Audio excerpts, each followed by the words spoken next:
Program strategis Pemkot Makassar Japarate masuk dalam 5 besar South Sulawesi Investment Challenge atau CCIC 2022, konsep yang menawarkan jalur pejalan kaki elevated terintegrasi dengan kawasan ruang publik Pantai Losari membuat beberapa investor mulai melirik proyek investasi rancangan Wali Kota Makassar Muhammad Ramdan Pomanto tersebut. Finalis yang masuk dalam top 5 South Sulawesi Investment Challenge yakni Kabupaten Bone, Bupati Lubu Timur, Kabupaten Baru, Kota Makassar, dan Kota Parepare. Khusus Kota Makassar mengunggulkan proyek investasi Japarate yang didesain dengan konsep pariwisata yang mengedepankan penjualan yang akan memperdayakan para UMKM, warung kopi, bahkan mall oleh-oleh.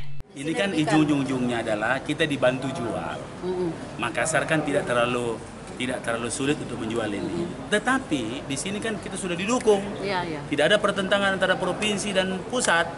Ini menariknya di sini. Jadi kita tunggu ini, kan kita sudah masuk 5 besar. Ya, kalau 5 besar tidak ada masalah, bukan masalah juara atau apa, bukan juara kita, tapi asistensi tadi yang penting. Ya, tadi kan banyak asistensi tadi. Asistensi itu lebih daripada teman-teman belum mendalami semua, Bos. Jalur pejalan kaki elevated terintegrasi dengan kawasan ruang publik Pantai Losari menjadi program strategis Pemkot Makassar yang hingga saat ini banyak dilirik oleh para investor. Wali Kota Makassar Muhammad Ramdan Pomanto mengaku lelang mega proyek tersebut belum dibuka. Sudah ada 3 calon investor yang mulai bertanya-tanya tentang konsep Japarate. Ira, Fajar TV dan Fajar Radio melaporkan.